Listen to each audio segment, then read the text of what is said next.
let's stay on the safety theme for a little bit longer. You know, it seems like it should go without saying how dangerous, even deadly, our desert summers can be, especially for the elderly, our children, and our pets. So we thought we would take this chance to remind you it's time to bring your pets indoors. If they have to stay outside for any length of time, here are some things you must provide. Our dogs love to get outside, run, and play, which is fine about 8 months out of the year here in Las Vegas. But when those temperatures climb in the late spring and summer, being outside can not only be extremely uncomfortable for our pets, it can be deadly. We spoke with Dr. Ken Saransky, Director of Veterinary Services at the Animal Foundation, about why heat is especially brutal for our furry family members. So you think about a dog, their body is covered in fur, they're not sweating the same way that people do, they're not able to release heat in that same way kind of all throughout their skin. Actually, their primary mechanism of dissipating all that extra heat is through panting.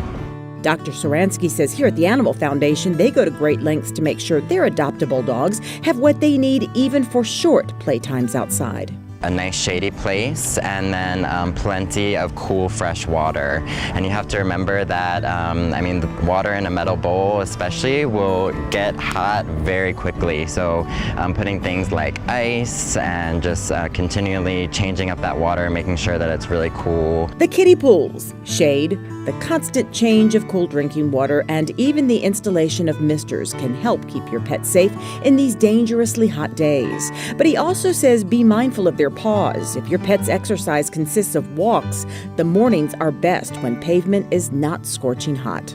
A good rule that I like to use is actually to put the back of your hand onto that hot asphalt, the hot sidewalk or something like that before you decide to walk your dog on that, because especially June, July, and August here in the valley, it gets really, really hot, and just a little bit of time on those surfaces can actually burn the paw pads. Some signs that your pet is getting overheated are very heavy panting, since that is their only method of cooling their bodies, low energy or lethargic, a lack of response. You call them, but they don't come to you or even look your way. And vomiting, that's a sign they are in heat stroke.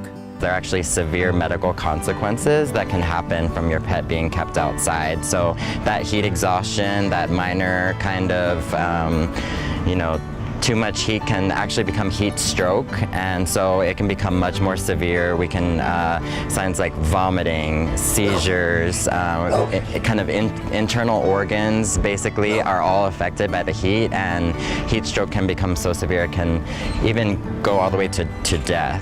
These severely hot days are really only an issue a few months out of the year, so Dr. Saransky says his best advice is play or exercise in the early morning hours or later in the night. But keep in mind, the safest and most comfortable place for your pet to be in any extreme weather is indoors with you.